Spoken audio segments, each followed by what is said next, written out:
शोएब शाहीन साहब, ये फैसल चौधरी साहब की वापसी हो गई सर। ये आप इसको खुशाइंद एक डेवलपमेंट करार देंगे? जाहिर बात है तलखियां थी, नाराजगियां थी लीगल टीम में, अब ठीक हो गया। कल मैं आपको प्रोग्राम में सुन रहा था, आप फरमा रहे थे कि फैसल चौधरी साहब को फवाद चौधरी साहब के ख्यालात से ज़ाहिर लाताल्लुक ही करना पड़ेगा, लेकिन उन्होंने इस हद तक तो वो चले गए कि उन्होंने कहा है दोनों साइड से सीज फायर होना चाहिए, तनकीद नहीं होनी चाहिए। देखिए, बिल्कुल खान साहब के हर फैसले को हम खुश आमदीद कहते हैं। हमारा तो कोई ज़ाती दुश्मनी तो किसी से है नहीं जी। लेकिन जिस तरह फवाद के मुस्तकिल पार्टी के ऊपर इल्ज़ामात, उसकी मैं तायद नहीं करता, क्योंकि उसका पार्टी से कोई ताल्लुक़ वास्ता नहीं है। वो पार्टी छोड़ गए थे, अब वो पार्टी में आते हैं नहीं आते हैं, खान साहब उनको अलाउ करते हैं नहीं करते हैं, ये खान साहब का प्रेरोगेटिव है। लेकिन वो बाहर बैठ के जिस तरह की तनकीद कर रहे हैं, जिस तरह पार्टी में तफरीक और तकसीम पैदा कर रहे हैं, हमारा इशू उनके साथ है।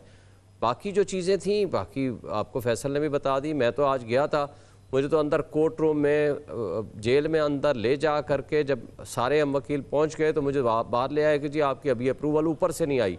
अच्छा, मैंने कहा ऊपर कौन है भाई? जेल सुप्रीडेंट ने तो अलाउ कर दिया। उन्होंने कहा नहीं जी आप नहीं मिल सकते। मुझे कोर्ट रूम के बाहर से ही वापस ले आए और मैं 1.5 घंटा इंतज़ार किया और मुझे नहीं मिलने दिया गया।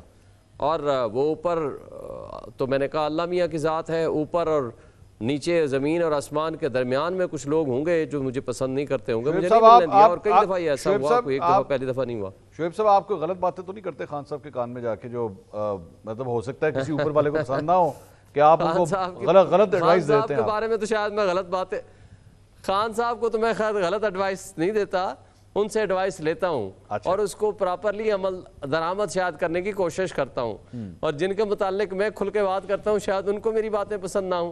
बहरहाल मुझे नहीं पता क्यों नहीं मिलने दिया। हालांकि मेरे केसेस में तो कई दफ़ा ऑर्डर्स भी हैं और कंटेम्प्ट ऑफ कोर्ट में भी उन्होंने लिख के दिया है, कहा भी है कि जी हम इनको मिलने देंगे।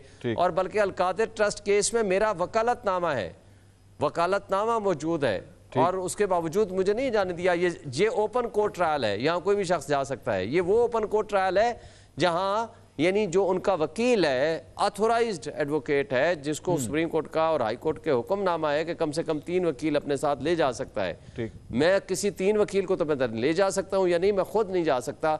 और ये हमारा निज़ाम इंसाफ है और ये ओपन कोर्ट ट्रायल है। तो बाकी जो अंदर की बातें हैं वो आप तक